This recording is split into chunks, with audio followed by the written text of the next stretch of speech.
Hello again, and welcome to the Football Spy Files, where we take another in-depth look at the Premier League side that you support and examine what they need ahead of the new season. Today it's the turn of West Ham, who initially looked to have had a half-decent squad, having shipped out most of the dead wood from last season. But Avram Grant's men are already in the bottom three, having conceded 6 goals in their first 2 games, with their next 3 matches against Man United, Chelsea and Stoke. The reason is simple: not enough goals. The club have failed in their attempts to sign high-profile stars such as Yakubu, Loic Remy and Neymar, and so have to make do with what they have. Freddie Piquion's been brought in on a permanent basis from Lyon, having done so well for Grant at Portsmouth last season, but he's yet to score, as has Carlton Cole, who has missed a penalty against Bolton last Saturday. I was there. Benny McCarthy still needs to lose a bit more weight, while a move for the Serbian striker Miralem Suleimani hasn't worked out, as the Ajax forward failed to secure a work permit. Grant's in for the young Man City striker Felipe Caicedo, but I'm not sure he's got what it takes. I'd be more convinced if I were a Hammers fan in a move for the Manchester City forward Raque Santa Cruz, who has shown that he can score goals when he's fully fit. City are willing to let him go out on loan.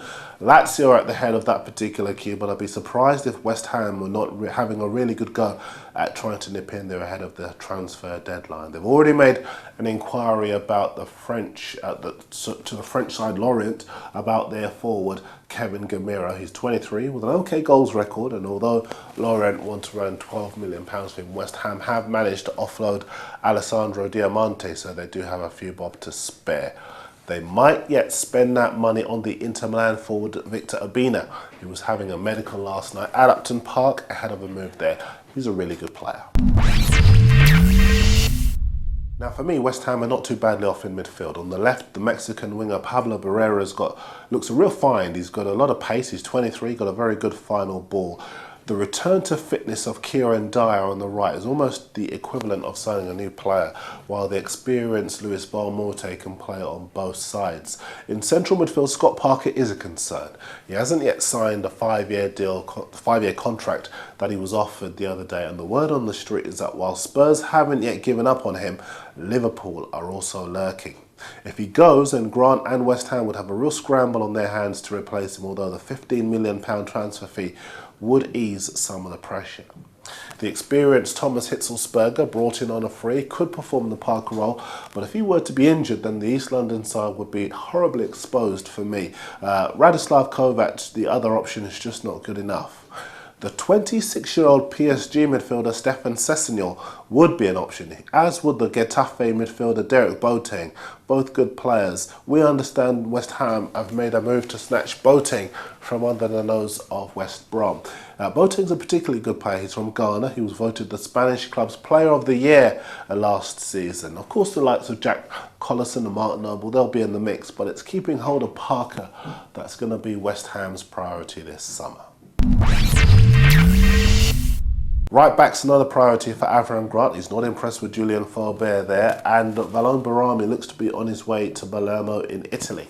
The Cardiff defender Anthony Gerrard has been mentioned, as has Anthony van den Boer, a player who's impressed the backroom staff at Upton Park. Grant knows him from Portsmouth. Grant has Herita Elungba at left back, and new signing Rinston Reed could also play there.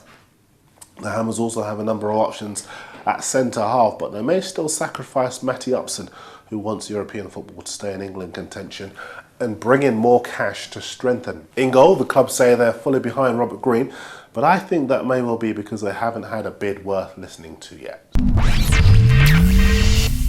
So all in all, here's my West Ham team. I'd have a 4-3-3 formation with the Hapoel Tel Aviv keeper Vincent Enyema in goal. I'd then have Van den Boer at right back, Alunga on the other side, and Reed alongside Danny Gabidon at centre-half. I'd have Thomas Hitzelsberger in front of the back four, with Parker and Noble in front of him. But if Parker were to leave, then I'd have Boateng from Getafe there instead. On the wings, I'd stick with Dyer and Barrera, and I'd go with Piquion ahead of Cole up front. He just appears to have lost a bit of confidence. Right, now you've seen my team. Let's have a look at a few of yours. Brett5195 has his Hammers team in a 4-3-1-2 formation with new signing Winston Reed at right back. Not sure about that.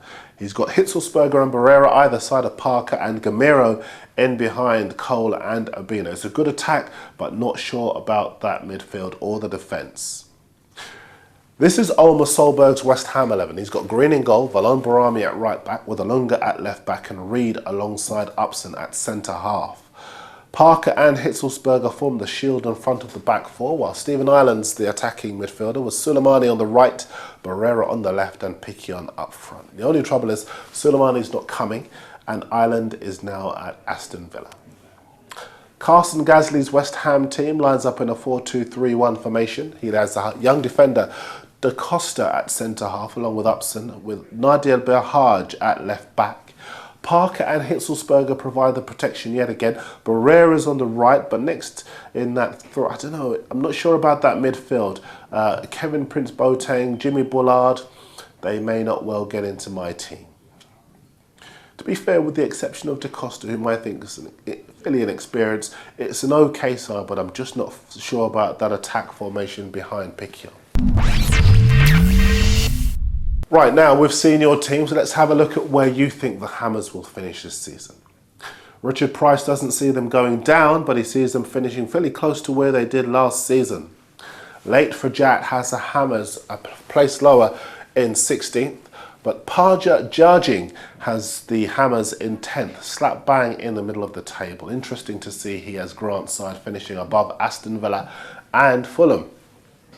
Keep your teams and your thoughts coming into us here on the 22nd floor. The Football Spy files are back very soon. Remember to go to the Mirror Football website at mirrorfootball.co.uk to get all of your transfer news. I'm back tomorrow with a regular Football Spy show. I'll see you there.